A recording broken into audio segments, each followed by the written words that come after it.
আজকে যেন ইউটিউব চ্যানেলে আরো একটি সম্পূর্ণ নতুন আপডেটে আপনাকে স্বাগত জানাচ্ছি। সরাসরি অন স্ক্রিন দেখুন, এই মুহূর্তে সব থেকে একটি বড় আপডেট। স্মার্ট মিটার গণ্য হবে সাধারণ মিটার হিসাবেই বিদ্যুৎ মন্ত্রী ইতিমধ্যেই জানিয়ে দিয়েছেন। তো এই বিষয়ে কি কি বলা রয়েছে, আজ এই আপডেটটি প্রকাশিত হয়েছে, কি কি বলা রয়েছে বিস্তারিত জানতে পারবো আজকে এই ভিডিও থেকে। ভিডিওটি সম্পূর্ণ দেখুন বলা রয়েছে পরীক্ষামূলকভাবে যেসব জায়গায় স্মার্ট মিটার বসানো হয়েছে সেগুলিকে সাধারণ মিটার হিসেবে গণ্য করা হবে। অর্থাৎ আগে যেভাবে গ্রাহকেরা 3 মাস অন্তর বিল দিতেন সেভাবেই বিল দিতে পারবেন তারা। আগে থেকে টাকা জমা দেওয়ার প্রয়োজন নেই। বুধবার বিধানসভায় একথা জানিয়েছেন রাজ্যের বিদ্যুৎ মন্ত্রী অরূপ বিশ্বাস। এই দিন বিদ্যুৎ মন্ত্রীকে স্মার্ট মিটার নিয়ে সরকারের অবস্থান স্পষ্ট করার কথা বলেন অধ্যক্ষ বিমান বন্দ্যোপাধ্যায়।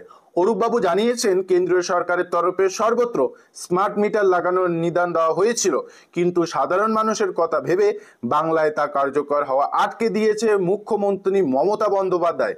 বিস্তারিত তথ্য তুলে ধরে তিনি আরও বলেন, কেন্দ্রীয় সরকারই স্মার্ট মিটার লাগানোর নির্দেশিকা পাঠিয়েছিল। সেই নির্দেশিকায় প্রতিটি ক্ষেত্রে, অর্থাৎ যেখানে বিদ্যুৎ সংযোগ আছে বা দেওয়া হচ্ছে সেখানে স্মার্ট মিটার লাগানো বাধ্যতামূলক করা হয়। কেন্দ্রীয় সরকার জনবিরোধী এই সিদ্ধান্ত মানুষের উপর চাপিয়ে দিয়েছিল।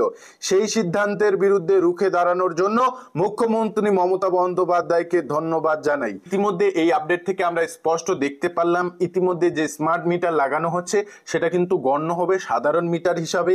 কাজেই আপনারা আগের নিয়মেই কিন্তু বিল ভরতে পারবেন। অর্থাৎ আগে যে হিসাবে আপনারা 3 মাস অন্তর অন্তর বিল জমা দিতেন, ঠিক একই প্রক্রিয়ায় কিন্তু এবারেও আপনারা বিল জমা দিতে পারবেন স্মার্ট মিটার থাকা সত্ত্বেও। ইতিমধ্যে এ বিষয়ে কি কি আপডেট দেওয়া হয়েছিল, সরকারের তরফে কি বক্তব্য জানানো হয়েছিল, সে বিষয়গুলি কিন্তু আপনারা জানতে পারলেন। এই বিষয়টি নিয়ে আপনার মূল্যবান মতামত কমেন্ট বক্সে জানাবেন। এ নিয়ে আরো কোনো কিছু জানার থাকলে কমেন্ট বক্সে জানাতে পারেন। আজকে যেন ইউটিউব চ্যানেলে যারা নতুন এসেছেন এই ছোট্ট চ্যানেলটিকে সাবস্ক্রাইব করে আমাদের পাশে থাকবেন।